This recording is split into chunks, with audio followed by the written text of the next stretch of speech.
بسم اللہ الرحمن الرحیم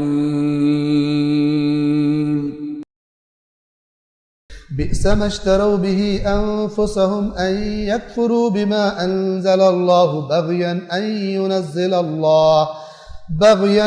ينزل الله من فضله على من يشاء من عباده فباءوا بغضب على غضب وللكافرين عذاب مهين۔ اب اللہ فرماتا ہے بئس ما اشتروا به انفسهم، کتنی بری چیز ہے جس کے بدلے میں انہوں نے اپنی جانوں کو بیچ دیا، یعنی انہوں نے بیچ دی اپنی جانیں، جہنم خرید لی انہوں نے۔ کیا بری چیز ہے؟ ان یکفروا بما انزل اللہ بغیا ان ينزل اللہ من فضلہ علی من یشاء من عبادہ۔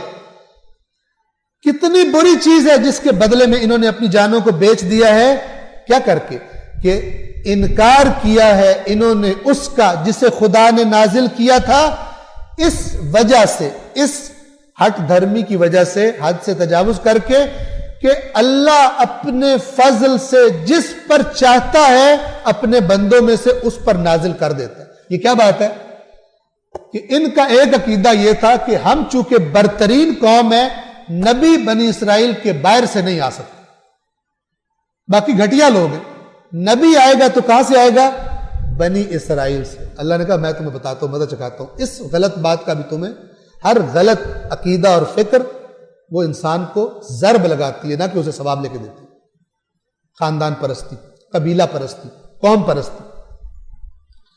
اللہ نے خط بطلان پھیر دیا، کراس لگا دیا بڑا سا، جو کبھی چینج نہیں ہو سکتا۔ فرمایا اے انسانوں، ہم نے تمہیں ایک باپ اور ایک ماں سے پیدا کیا، ایک تمہارا باپ ہے اور ایک تمہاری ماں ہے، اور تم سب اس کی اولاد ہو، اور قومیں قبیلے تمہیں بتایا تاکہ تم ایک دوسرے کی پہچان کر لو، لیکن قوموں سے برتری نہیں ہوتی۔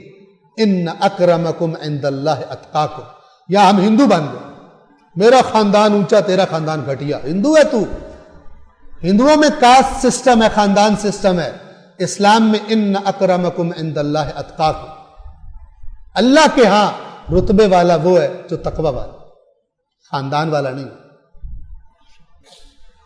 رسول پاک کے فرامین ہیں کہ بنو ہاشم کو اکٹھا کیا اور کہا کہ اے بنو ہاشم، خبردار یہ نہ ہو کہ لوگ تم سے زیادہ نیکیاں لے کر میرے پاس آ رہے ہو، مجھ سے قرب اللہ ان کو دے دے اور تم گناہ کر کر کے مجھ سے دور ہو جاؤ۔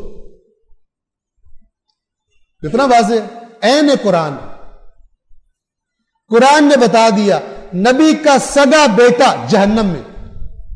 کوئی چینج کر دے قرآن کی بات، ٹھیک ہے، توبہ توبہ، نبی کا بیٹا بھلا، کیونکہ اپنی جنت بھی اسی طرح کوئی کنیکشن لگا کے، چوری کی تار لگا کے مثلا بجلی لی ہوئی ہے، سمجھتا میں بھی جنت میں جا رہا ہوں۔ اب جب دیکھتا ہے کہ چوری والے تو پکڑے جاتے ہیں، چاہے وہ کتنے بڑے سے بڑا ہو، ٹھیک ہے، پھر آنکھیں کھلتی ہے جب قرآن سے نبی کا بیٹا نہیں جائے گا۔ نبی کی بیوی حضرت نوح کی بیوی، حضرت لوط کی بیوی جہنم میں، کیوں؟ اس لیے کہ نبی کی نافرمان۔ نبی کا سگا چچا، رحمت للعالمین کا سگا چچا جہنم میں، تبت یدا ابی لہب وتب۔ رشتے فائدہ نہیں دیتے جب تک کہ اس نبی کی اطاعت نہ کی۔ صاف شفاف قرآن، پھر بھی تبدیلیاں کر دی لوگوں۔ اللہ بھی کیا زبردست فرماتا ہے، اے رسول دیکھ کیسے ہم آیات کو پھیر پھیر کر، مثالیں دے دے کر ان کو سمجھاتے ہیں، اور دیکھ کیسے یہ پھر بھی پھر جاتے ہیں۔ یہ بھی دیکھ ہم کتنی محنت کر رہے ہیں، اور ان کو بھی دیکھ کیسے ضدی ہٹ دھرم، کیسے پی جاتے ہیں، ڈکار بھی نہیں لیتے۔ ساری باتیں سن کر ایسے جیسے سنی کوئی۔ کتنی بری ہے وہ چیز جس کے بدلے میں انہوں نے اپنی جانوں کو سودا کیا، صرف اس بات کی ضد میں کہ خدا کے نازل کیے ہوئے کا انکار کرتے ہیں کہ اللہ اپنے بندوں میں سے جس پر چاہتا ہے اپنا فضل نازل کر دیتا ہے۔ یہ رسول کہاں سے آ گیا؟ رسول تو بنی اسرائیل میں سے آنا تھا، یہ تو رسول ہو ہی نہیں سکتا۔ ہمارا بنایا ہوا قانون جو ہے اس کو اللہ کو فالو کرنا چاہیے۔ لہذا جناب، حسد کی وجہ سے کہ یہ ہمارے قبیلے کا، بنی اسرائیل کا نہیں ہے، اس حسد خاندانی تعصب میں ذلیل و رسوا بدبخت ترین ہو کے رہ گئے۔ رسول پاک کا انہوں نے کیا کیا؟ انکار کر دیا۔ فباؤوا بغضب علی غضب، غضب در غضب لے کر پلٹے، غضب در غضب ہوا ان پر، وَلِلْكَافِرِينَ عَذَابٌ مُهِينٌ۔ اب دیکھیے ایکیوریسی قرآن کی میں عرض کرتا ہوں آپ کی خدمت میں، ایکیوریسی یہاں پہ عذاب علیم نہیں کہا عذاب مہین، ذلیل کرنے والا، کیونکہ ان کو اپنے خاندان کی اکڑ ہے کہ ہمارا خاندان بڑا ہے، یہ چھوٹے خاندان سے کیوں رسول بن گیا؟ اللہ کہہ رہا ہے اس اکڑ سے، اکڑ ہے نا، تمہیں ذلیل کروں گا، ذلیل کرنے والا عذاب، رسوا کرنے والا، تاکہ تمہیں پتہ چلے اللہ کے حکم کے آگے اکڑنا، عزت اپنی شو کرنا کتنا خطرناک ہو۔ یہاں پر عذاب مہین، اہانت، توہین کرنے والا عذاب ان کے لیے۔ صدق اللہ العلی العظیم۔